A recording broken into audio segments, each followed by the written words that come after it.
Have you ever been micromanaged at work? Does it hit real hard, like making you feel like you're not good enough or some deep shame?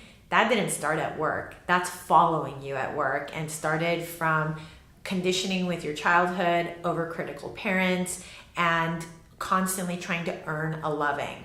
Today I'm going to talk about one client case that was micromanaged at work, and then also how it shows up in his love life as well too, and how the mirror method works in every area of your life.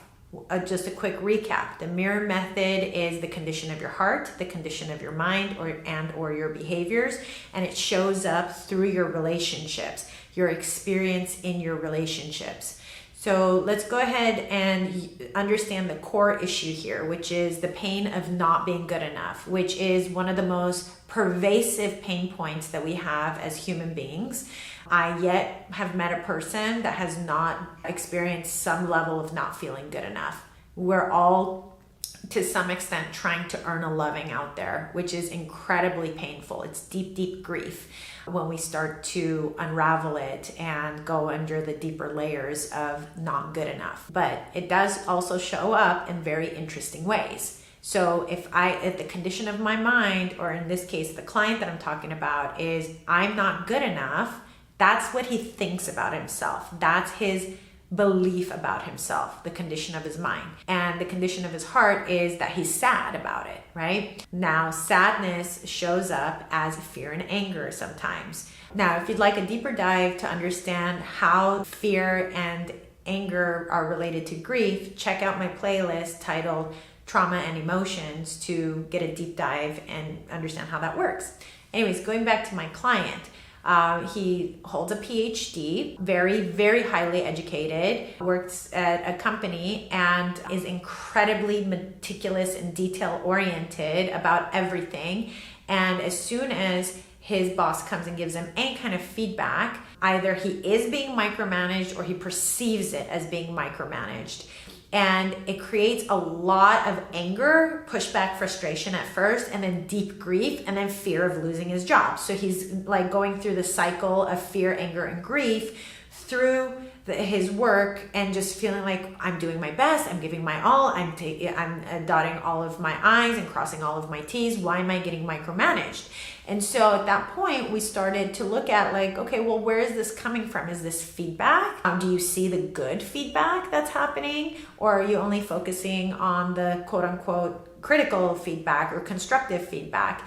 And when we looked at it, it was the condition of his mind and the condition of his heart that was inviting more micromanagement in his life. Even though his behavior was trying to compensate for not being good enough, or trying to compensate from being told that he has any errors, the overcompensation was creating unexpected or unnecessary errors because he was over functioning in that area to try to avoid that grief of not feeling good enough. Fortunately, he didn't have a lot of capacity to hear feedback, because rather than processing the emotion or having that transformation in his thoughts and beliefs about himself, he kept trying to earn the feeling of being good enough through his actions and behaviors. And that wasn't the remedy. The remedy was changing his thoughts about himself and his feelings about himself, feeling that he is good enough, knowing that he is good enough. Unfortunately, with this client, we didn't get there because it was so deeply ingrained in him. He had way too many walls up, but all I was able to offer him was an introductory understanding, kind of like what I'm offering you right now, just an introductory understanding of how these experiences connect with our core beliefs and our core feelings about ourselves, and how it shows up in our behavior. Now, in this case, this gentleman has never been married, has never really had a long-term relationship, and is in his 50s. Every single time there was a love interest in a prospective relationship, he picked that woman apart like incessantly. Oh, her nose looks like this. Oh, well, she doesn't have a higher degree. Oh, well, she's a little overweight. Oh, well, she's from this part of the town. Oh, well, she lives so far away.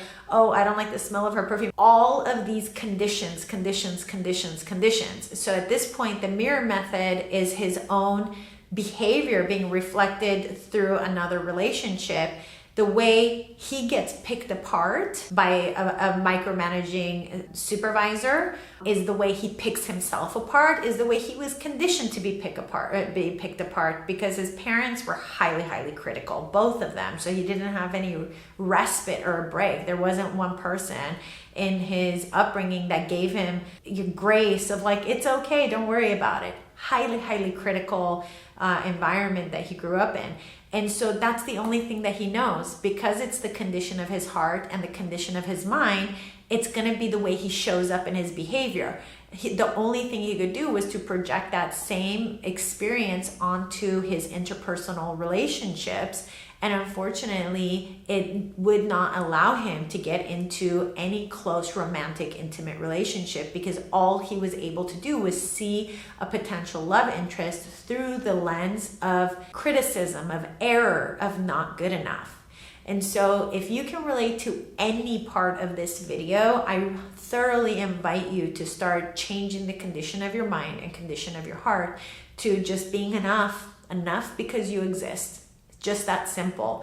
And that could be your first step to transforming that pervasive pain point and help you to improve your interpersonal relationships and the quality of your experience at work and possibly in your love life. All right, I hope this video was very helpful. I would love to hear from you in the comment section. May peace be with you.